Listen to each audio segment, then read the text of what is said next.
പരിയാരം സഹകരണ medical college ഭരണസമിതി തെരഞ്ഞെടുപ്പിനെ തുടർന്ന് DCC ഓഫീസ് കേന്ദ്രീകരിച്ച് കോൺഗ്രസ് പ്രവർത്തകർ വ്യാപകമായ ആക്രമണം അഴിച്ചുവിടുന്നതെറിഞ്ഞ് സ്ഥലത്തെത്തിയ അന്നത്തെ ഡിവൈഎസ്പി ഹബീബ് റഹ്മാനും സംഘത്തിനും നേരെയാണ് DCC ഓഫീസിൽ നിന്നും ബോംബെറിഞ്ഞത്. ബോംബെറിഞ്ഞ കോൺഗ്രസ് പ്രവർത്തകരെ പോലീസ് അറസ്റ്റ് ചെയ്യാനൊരുങ്ങിയതോടെ DCC ഓഫീസിൽ നിന്നും കെ സുധാകരനും അന്നത്തെ DCC പ്രസിഡന്റ് പി രാമകൃഷ്ണനും പുറത്തിറങ്ങി. പോലീസിന് നേരെ അസത്യവാക്കുകൾ ചൊരിഞ്ഞ കെ സുധാകരൻ പിരിഞ്ഞുപോകണമെന്നാവശ്യപ്പെട്ട് പോലീസിനെ ഭീഷണിപ്പെടുത്തി.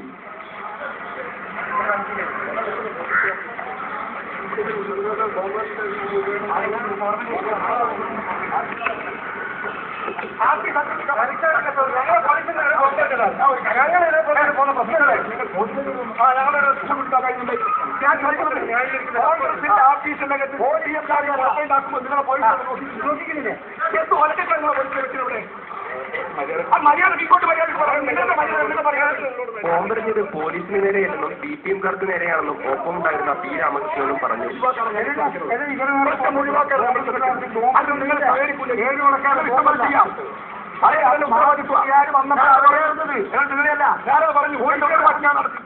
വാർത്താ സമ്മേളനം നടത്തിയതിന്റെ പേരിലും പോലീസിനെ ഭീഷണിപ്പെടുത്തിയെന്നുമെല്ലാം ആരോപിച്ച് CPIM നേതാക്കൾക്കെതിരെ കേസെടുക്കുമ്പോൾ ഈ അക്രമ സംഭവങ്ങളും പോലീസിന് നേരെയുള്ള കയ്യേറ്റ സംഭവമൊന്നും ജനങ്ങൾ പറഞ്ഞിട്ടില്ല.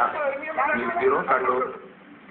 TP ചന്ദ്രശേഖരൻ വധക്കേസിൽ CPIMന്റെ ഉന്നത നേതാക്കളെ ഉൾപ്പെടുത്താനുള്ള ഹീനമായ നീക്കത്തിൽ CPIM സംസ്ഥാന സെക്രട്ടേറിയറ്റ് പ്രതിഷേധിച്ചു. അത്യന്തം